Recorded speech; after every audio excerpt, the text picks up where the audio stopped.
Another week in the books. First up, Night Tiger. I fell in love with this author's work back in November when I read The Foxwife. She has an absolutely hypnotic way of combining magic, folklore, and realism all at the same time to give you something very vivid and extremely gorgeous. However, there are a lot of content warnings on this one because the vivid is consistent all the way through, and that includes things like injuries, medical procedures, and so forth. They're extremely accurate. It is a fully engrossing mystery. It keeps you turning page after page after page. Even when you think you know exactly what's going to happen, you cannot wait to see how you get there.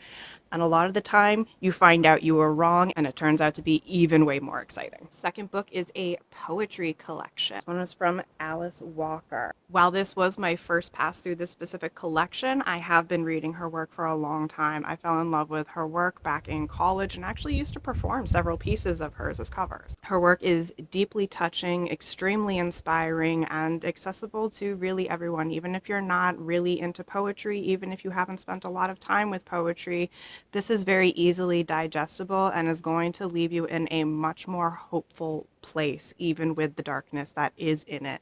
It makes you feel a lot better about the world that you're living in and a lot more in control of your own life. Finally, we have the Marrow Thieves. I am about halfway through this one right now. While this is a young adult book, that does not mean it is an easy read. There are content warnings all over this one, but they are historically accurate. That makes them all the more devastating, unfortunately. I don't know how hopeful this is going to be because I am only halfway through. I haven't looked for a lot of in-depth reviews. I wanted to take this at face value as much as possible. If you are a parent looking to get this for your child, or if your teen is reading this right now, be prepared to have a lot of deep discussions about history and about humanity. I should have known what I was getting into when there was a quote from Cormac McCarthy's The Road before the first page, and yes, I am having flashbacks to Blood Meridian. However, the metaphors are absolutely beautiful, and the writing style is worth all the harder parts just on their own. I will give you my final review on how that one turns out next week. In the meantime, this is all available in a longer write-up on my website at writing.hallidaynelson.com.